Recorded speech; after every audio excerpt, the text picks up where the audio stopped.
Sa mga pasilyo ng paaralan, malapit sa mga pintuan, sa mga hagdan, ang mapabida na bata ay kumakain ng tanghalian sa mga hagdanan.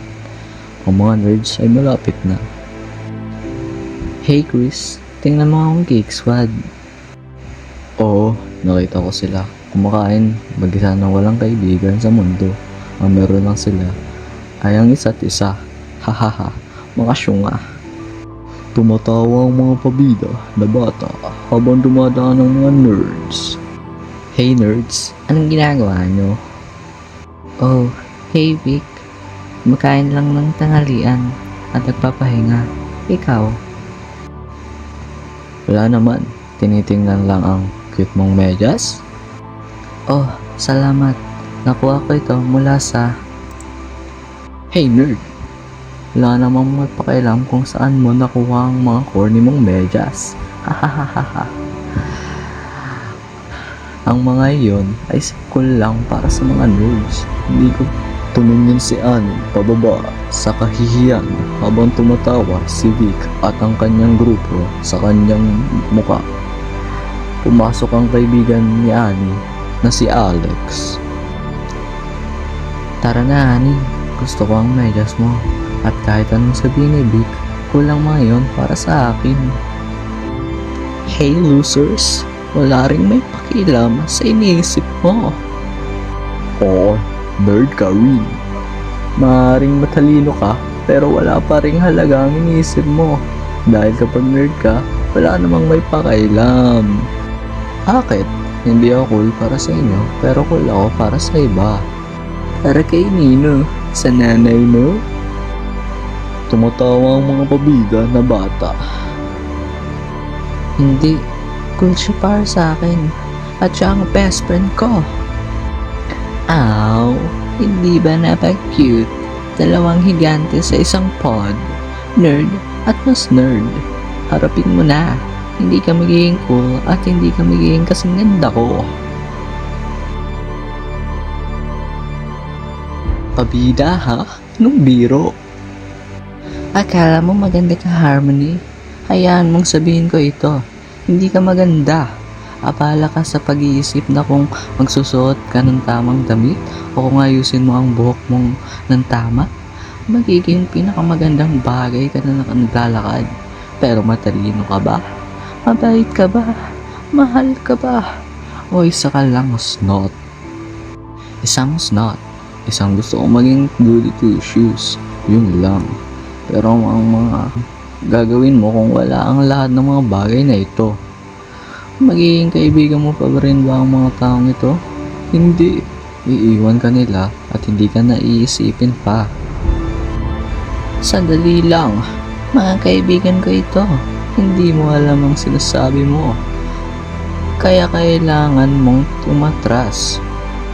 Ngayon, magkaharap na sina Annie at Harmony. Nagsalita si Sid para kay Harmony. Harmony, matras ka. Umatras si Harmony at lumapit si Sid. Handang magsalita. Sa sandaling iyon, tumunog ang kumpana at lahat ay kailangang pumasok sa klase. Makikita ko kayo mamaya, mga weirdo. Lahat ng estudyante ay pumasok sa klase. Sa daan, itinulak ni Chris si Annie at nahulog lahat ng kanyang mga libro sa sahig. Dumaan si Harmony. Mag-ingat ka. Sinipa ni Harmony ang mga libro, kaya nagkalat ang mga ito sa sahig. Si Annie ay nasa sahig. Sinusubukan pulutin ang mga libro. Tumatawa sina Chris at Harmony habang sila ay lumalayo. Si Annie habang nasa sahig pa rin at pinupulot ang kanyang mga libro, humarap sa camera. Dati kami magkaibigan ni Harmony bago siya naging pabida. Nung naging pabida siya, nagsimula siyang mangbul sa akin at maging peke. Sa totoo lang, walang ganitong bagay na pabida na grupo at nerd na grupo. Ang mga taong itinuturing ang kanilang sariling na pabida ay talagang mga tagasunod lang. Ang mga nerd ay maaaring mga taong matalino o ayaw lang maging pekeng pabida. Hindi dapat maglagay ng mga label sa ibang tao dahil kung sino man sila. Tumayo si Annie, pinagpag ang sarili at lumakad palayo ng may kumpiyansa.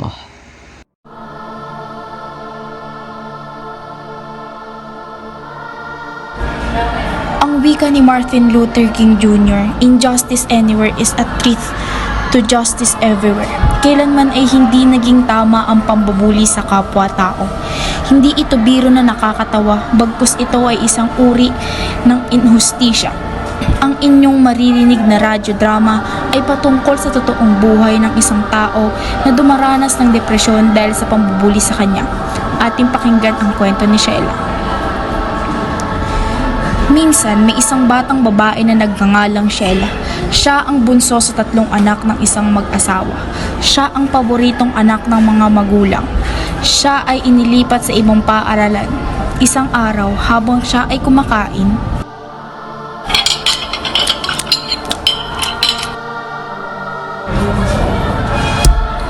Hey, bigay mo sa amin ang pera mo para sa tanghalian. Kung hindi, hihilahin namin ang buhok mo. Hawakan na pinto! Tigilan niyo yan kung hindi susumbong ko kayo sa prinsipal. si Marian ay kaibigan ni Sheila, malapit na kaibigan. Si Marian ay anak ng principal, kaya natatakot ang bawat estudyante na gumawa ng masama sa kanya. Takbo!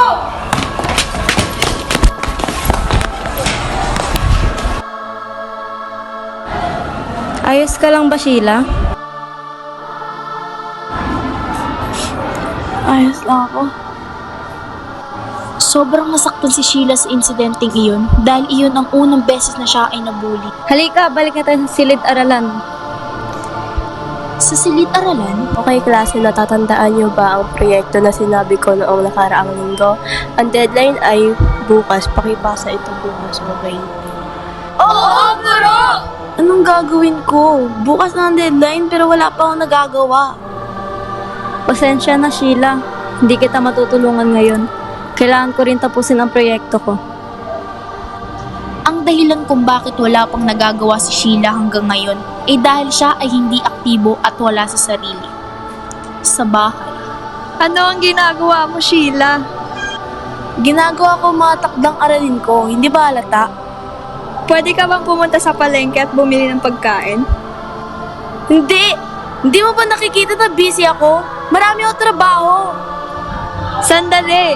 Iyan ba ang proyekto na ginagawa mo mula noong nakaraang linggo? Bakit hindi mo pa natapos yan nitong mga nakarang araw? Kaya pag-hangout ako sa mga kaibigan ko, may mali ba doon? Siyempre, inuna mo ang paglilibang kaysa sa paggawa ng dapat mong gawin. Sige na, pumunta ka sa palengke at bumili ng pagkain. Opo, nanay. Saan pupunta, Sheila? Sa palengke. Pwede bang bumili ka rin ng whiskey para sa akin? Narito rin ang listahan ng gusto naming bilhin mo para sa amin is Dea. Sige na! Hindi! Sinabi ng nanay mo na bumili ka ng pagkain para sa amin. Sige na at bilan mo ang kailangan namin. Magagalit at magugutom si nanay kung wala kang bibilihin. Sige na nga, kahit ano! Pumunta si Sheila sa palengke at binili ang lahat ng kailangan ng pamilya.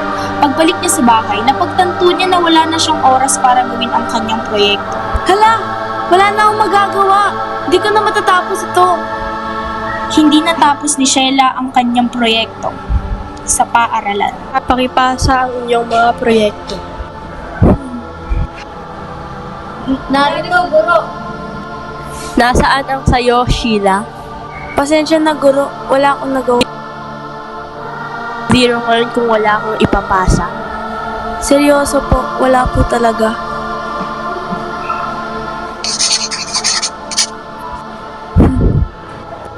Walang proyekto. Di ko natapos ang kahit ano. Pasensya na doon. Ano na? Talonan? Wala kang nagawa? Tingnan mo, ayoko magkaroon ng gulo. Paano kung gusto namin? Please, wag! Nakita ni Marian si Sheila at dinala siya sa bahay. Wala ang nanay niya kaya ang tatay lang niya ang nag-aalaga ng bahay. Anong nangyari sa kanya? Binugbog siya ng mga bully, sir. Salamat sa pagsabi, Marian. Pwede ka nang umuwi. Umuwi si Marian at gumaling si Sheila mula sa kanyang mga sugat at pasa. Nagising si Sheila na alala ang nangyari kanina. Umiyak dahil sa kalungkutan at depresyon at nagpakamatay sa pamamagitan ng pagtibig. Lahat ay nagluksa sa kanyang hindi inaasahang pagkamatay at ang ibig kong sabihin sa lahat ay dumalo ang mga nambuli sa kanyang libing. Pasensya na sa pambubuli sa'yo. Pasensya na sa hindi pagkakaintindi sa sitwasyon mo. Pasensya na at hindi ako naging sapat na kaibigan. Pasensya na at naging masamang ina ako. Sobrang lungkot ko para magsalita ngayon. Pasensya na, kapatid. Hindi dapat ito nangyari ng ganito kabilis. Inilibing si Sheila at bumalik ang lahat sa karaniwang gawain. Kung ikaw ang nasa lagay ni Sheila, anong gagawin mo? Saan nagkulang ang mga kaibigan, magulang at mga institusyon ni Sheila upang hindi ito mapunta sa pagkakamatay? Maraming Sheila sa ating panahon, hanapin natin sila at tulungan. Kailanman hindi naging tama ang pambubuli. Mga kabataan, tandaan natin na ang bawat isa sa atin ay may karapatang tratuhin ng may respeto at dignidad. Ang pambubuli ay hindi lamang nakakasakit ng damdamin kung hindi nakakasira ng tiwala sa sarili. Maging mabuti at magpakita ng malasakit sa kapwa sa buhay ng iba. May sakit ang nanay mo kaya ikaw munang mag-aalaga sa mga kapatid mo. Paano mo ipapakita ang pagiging matyaga? Sa isang maliit na pamayanan, nakatira ang pamilya sa ligaw. Isang araw, ang kanilang ilaw ng tahanan ay nagkaroon ng malubhang sakit kung kaya't kailangang magtrabaho ng kanilang ama upang makabili ng mga kailangang gamot sa kanilang ina. Si Rafael ang pangalan sa magkakapatid ang natirang mag-aalaga sa kanyang ina at mga kapatid. Isang gabi, Rafael, anak, kailangan ko nang umalis upang magtrabaho. Ikaw na muna mag-alaga sa nanay mo at sa mga kapatid mo. Anak, pasensya na. Pagtsagan mo muna ito ang ganitong sitwasyon para sa nanay mo. At sa inyo din naman ito para makabili ng gamot ng nanay ninyo. Opo, tay. Naintindihan ko naman po kayo. Alam ko naman ginagawa niyo po ito para sa amin. Hayaan mo, tay. Maasahan mo po na alagaan ko sila. Ingat ka, tay. Nay, kamusta na po ang iyong pakiramdam? Ayos naman ako, anak. Medyo bumubuti ng kaunti ang aking pakiramdam. Mabuti naman po kung ganon. Nay, umalis na po si tatay papuntang trabaho. Pinapasabi niya po na mahal ka niya at magpagaling ka daw po. Tawagin niya na lang po ako kung may kailangan po kayo. Ganon ba, anak? Sobrang laking pasasalamat ko na mayroon akong mabuting anak na tulad niyo. matapos kamustahin ni Rafael, ang kanyang ina ay dumiretso na siya sa kanyang kwarto upang matulog. Maaga siya nagising upang paglutuan ng agahan ng kanyang ina at ang mga kapatid. Magandang umaga, kuya. Magandang umaga din, Miggy.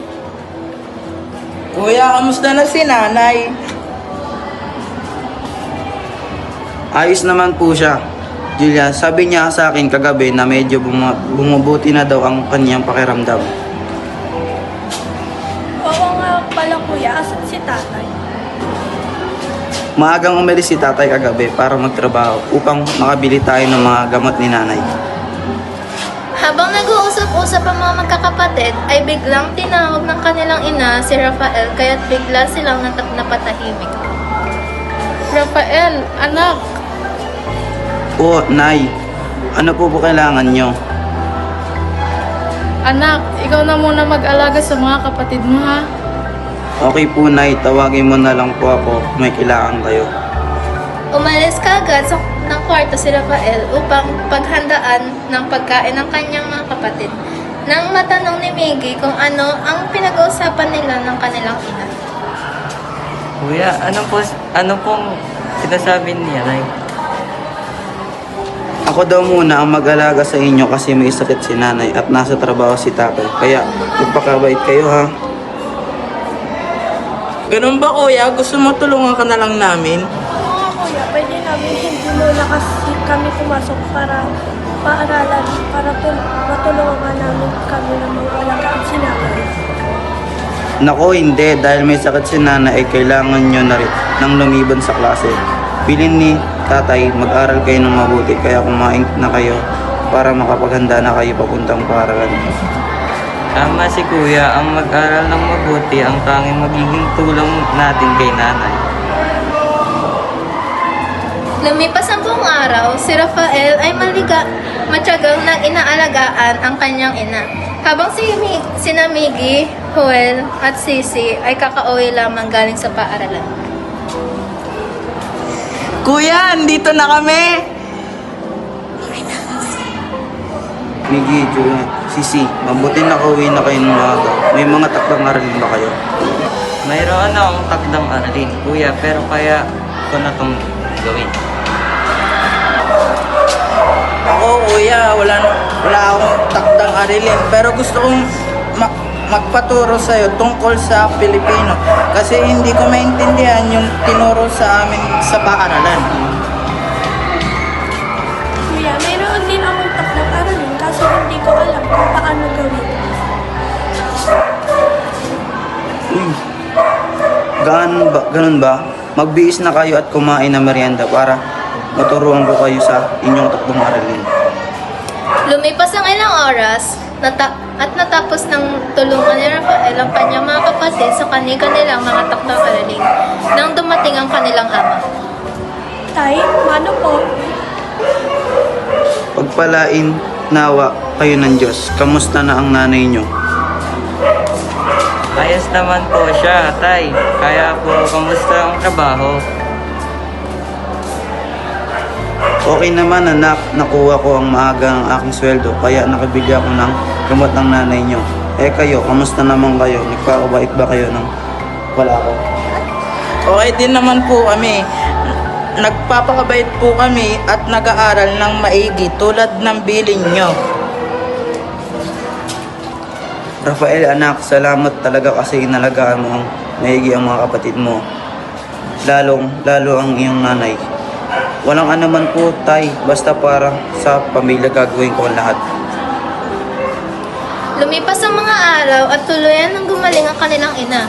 Namuhay ang pamilya sa ligaw ng puno ng pagmamahal para sa isa't isa.